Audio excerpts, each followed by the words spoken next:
আপনি জীবননগরে কার থেকে নিয়ে আসলেন? আমি ঘর তো চিনি না, আমার ছেলে দিলে হাফিজুল আর হইলো শুকুর। হাফিজুলের বাড়ি কোথায়? নতুন পাড়া। শুকুরের বাড়ি? ও দুজনের বাড়ি নতুন পাড়া। এখানে কয় বস্তা রসুন আছে? 2 বস্তা রসুন। দেখছেন, এটা হচ্ছে রসুন। আসলে আমাদের দেশে রসুন পাওয়া কিন্তু মুশকিল। আর আমাদের কাছে তথ্য আছে যে এই রসুনটা আসলে সম্পূর্ণ ভারতে যাচ্ছে।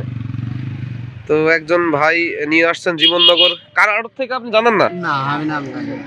ও ঠিক করে দিয়েছে, আপনার ভাড়া ঠিক করেছে, তাই তো? আমরা দেখাই আর একটু, দেখেন রসুনটা কিন্তু আমাদের এখন এই অঞ্চলে রসুন কিন্তু খুবই দাম বেশি, কিন্তু এই রসুন দেখেন নতুন পাড়া দিয়ে ভারতে প্রবেশ করছে, যেটা আসলে এরকম অনেক অনেক গাড়ি যাচ্ছে। আপনার কি নাম ভাই? আমার নাম লিটন। বাড়ি কোথায় আপনার? আমার বাড়ি গোয়ালপাড়ায়। গোয়ালপাড়ায়। আপনার নিজাতি বলেছে কোথায় এটা? নতুন পাড়ায়। কোন জায়গায়? নতুন পাড়ায় ওই তেমাতায়। তেমাতায়। এখানে আরো রসুন আছে, আপনি আজকে নিয়ে যাচ্ছেন প্রথম নাকি? আজকে কি বিষয় আমি তাও বলতে পারবো না। ও আচ্ছা, ঠিক আছে ভাই। না, যা সত্য তাই বললাম, বুঝছেন? না ঠিক আছে ভাই, ঠিক আছে।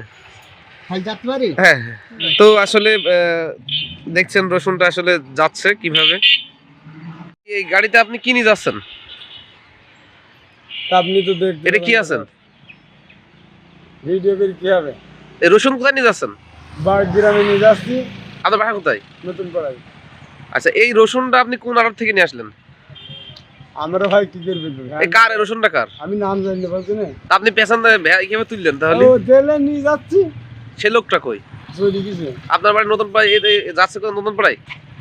সে লোককে চেনেন না আপনি? তাহলে আপনি এমনি এর আগে আজকে প্রথম নিয়ে যাচ্ছেন না? আমি প্রথম নিয়ে যাচ্ছি। এখানে 1 বস্তা রসুন, তাই তো? মানে আপনি চেনেন না যে কার এই রসুনটা? আপনাকে ভাড়া ঠিক করেছে কোন জায়গা থেকে? জীবননগর তো তুই দিলে। নতুন পাড়ার লোকের আপনি চেনেন না? আমাদের গ্রামে সে নাই বোধহয়। কয় টাকা ভাড়া চুক্তি করেছে আপনার? ভাড়া 50 টাকা দেবে। 50 টাকা। আপনি আর জীবননগর আড়ত থেকে নিয়ে আসলেন।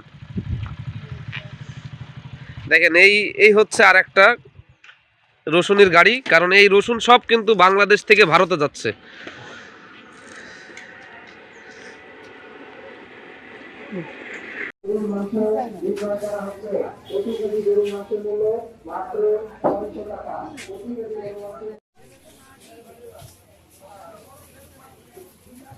আগে দেবো।